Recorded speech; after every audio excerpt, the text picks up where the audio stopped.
हक मिलना कितना मुश्किल होता है एक टैलेंटेड एक्टर के लिए। मैं एक चीज़ बोलूँगा, आप पता नहीं शायद उस पे कुछ बोलना चाहेंगे नहीं बोलना, रिसेंटली एक अवार्ड शो हुआ, ठीक है? उसमें बेस्ट एक्ट्रेस अवार्ड पे कंट्रोवर्सी हुई। कंट्रोवर्सी क्या हुई, हम लोग जर्नलिस्ट लोगों ने ही एक उसमें कहा कि भई she should have gotten the award, या एक दो नाम और थे, बट वो हम थोड़ा डिसअपॉइंटेड हुए कि यार आप बांट रहे, एंड वो एक चीज ने उस पूरे अवार्ड शो पे ही क्वेश्चन मार्क खड़ा कर दिया। मतलब I will not name the award, हालांकि अवार्ड शोज मेरे हिसाब से आज वैसे भी क्वेश्चनेबल ही होते हैं, लेकिन उसने ज्यादा खड़ा कर दिया। तो कितना मुश्किल होता है हक मिलना इंडस्ट्री में as a female, as an actor.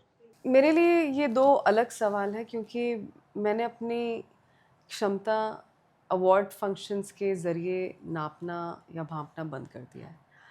और ये बात मुझे किसी ने सिखाई नहीं है। ये अवार्ड फंक्शंस खुद कह रहे हैं कि आप हमें सीरियसली मत लीजिए, जिस तरह से वो ऑपरेट करते हैं। और ये सभी जानते हैं, ये इंडस्ट्री तो शुरू से ही जानती थी।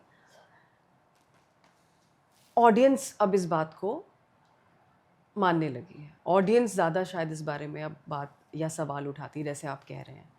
मैं इस चीज़ पे यही बोलूँगी कि जो जिसको खुशी दे, जैसे मैंने कहा, जो लोग अवार्ड शायद ये जानती सारी बातें जानते हुए भी तब भी कुछ लोग मानते हैं, जानते हैं, एक्सेप्ट करते हैं, उसका ज़्यादातर जो रीज़न होता है, मैं आपको अगर प्रैक्टिकली बताऊँ, यही है कि कुछ आपको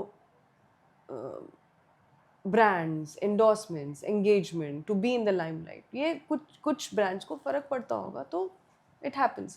मेरे साथ जो लोग जुड़े हैं, अगर मैं उस स्पेस में बात करूँ, बहुत बहुत सालों से फिर जुड़ते हैं, that collaboration is always worked.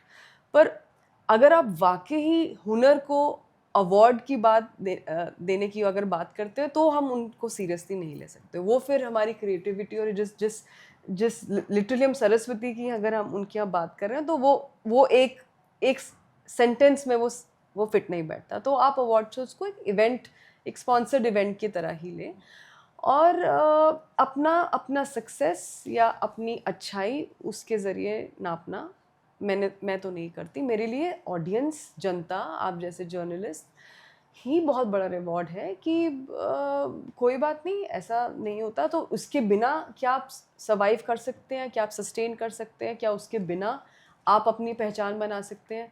और मुझे लगता है जवाब है हाँ। तो ये भी एक नया वेव है कि हाँ, वो भी आज तक एग्जिस्ट करते आए थे, ये भी एग्जिस्ट करेगा, और एग्जिस्ट ही नहीं, थ्राइव करेगा। तो मैं इस चीज़ को मुझे कोई नाराज़गी नहीं है, मुझे कोई कुछ बुरा नहीं लगता है। जिसको जो खुशी दे। मुझे मेरी ऑडियंस, मैं बहुत खुश हूँ कि आप सबने बोला, यही बहुत बड़ी बात है मेरे लिए।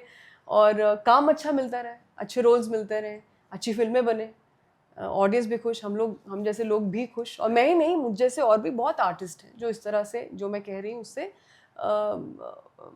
ताल्लुकात रखते हैं, इस तरीके की सोच से वो एग्री करते हैं। तो सब एग्जिस्ट कर सकते हैं, nothing is impossible, as I said.